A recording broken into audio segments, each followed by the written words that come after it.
Hello and welcome to Good Morning Hobbiton. Today we have a very special guest. He comes from under the hill and under the hills and over the hills his path's led. He is that walks unseen, the clue finder, the web cutter, and the stinging fly. He is that who buries his friends' lives and drowns them and draws them alive again from the water. He comes from the end of a bag, but no bag went over him. He is the friend of bears and the guest of eagles, the ring winner, the luck wearer, and the barrel rider. He is Bilbo Baggins. Thank you for being here today. The opportunity is truly an honor.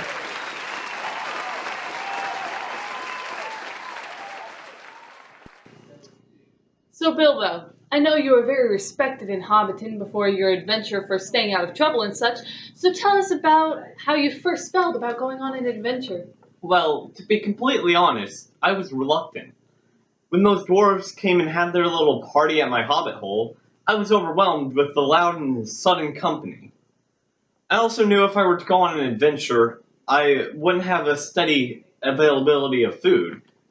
Being a hobbit, I would usually have about 6 meals a day, but being on an adventure, I'd have to cut that in half.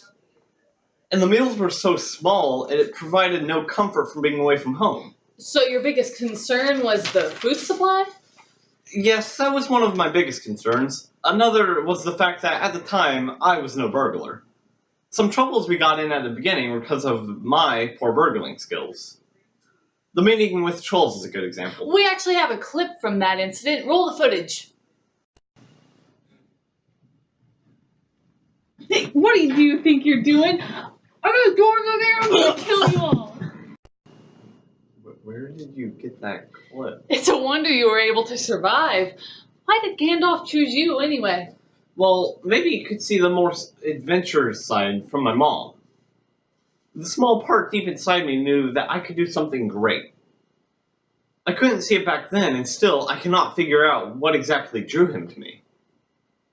Maybe I was the only hobbit polite enough to invite the wizard in. Speaking of your mother, now after an adventure, who do you think you resemble more, your mother or father?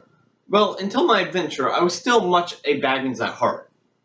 I stayed home and acted respectable, and I got respect from my community.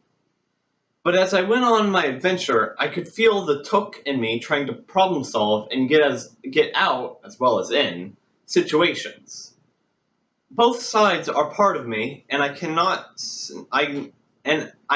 now say which one I'm more like. I enjoy staying home like a Baggins, yet I can't say I'm less Took for staying home. After all I've been through. But why would Gandalf choose a hobbit? Well, it's unexpected. When thinking of a burglar, you think of sneaky, big, and strong. Not a small, insignificant hobbit. It's far easier for a hobbit to get into small holes, though, and to hide, than it is for a human-sized person. At the beginning of this book, the Hobbit and Hobbit society, Hobbiton, is described in great detail. If you were to read a book that describes a society and then barely takes place in that society, and while only having one member of that society on an adventure, why do you think the society would have to be explained? Well, so I could see where the character was coming from. I, for example, came from a very calm and humble beginnings, and I became a hero. Knowing where I came from would make my journey and accomplishments stand out more, I think. So how do you feel about adventures at the beginning? Well, they're uncomfortable, unfamiliar, and mostly frustrating, although sometimes nice. I got used to it eventually, of course, especially after Gandalf left. I was shocked when he abandoned us, because he was the one to save me and the other dwarves out of trouble. Without him, what were we supposed to do? We actually have a clip from where Gandalf saved them, and also a clip of Bilbo saving the dwarves himself. Help! Help! Gotta save him again.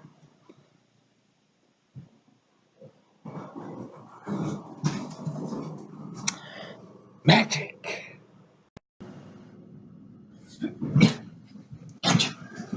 Gotcha. That looked terrible. Do you like adventures anymore now?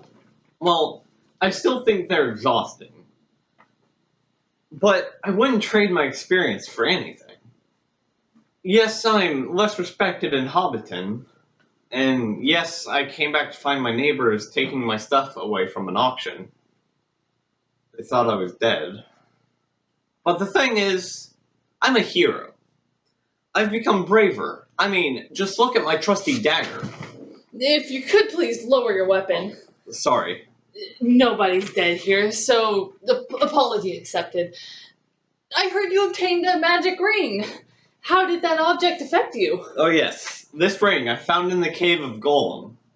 I've never been too good with riddles before my adventure, but I quickly became a master of them when Golem swore he would eat me if I didn't have a riddle battle with him. This ring was a very important tool since it made me invisible. And though it made my physical body invisible, it seemed to make my true potential at being a cunning, swift burglar visible. This ring is indeed very magical. Wow. We actually have a clip of Bilbo putting his ring on and disappearing. Roll the footage. Whoa, where'd I go? I'm invisible.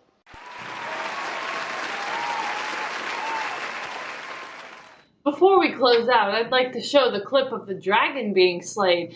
It's very lucky that that thrush heard you say the weakness of smog, isn't it? What can I say? I'm a very lucky hobbit.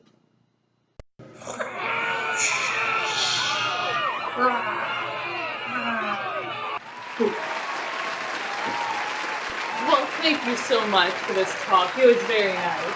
Indeed.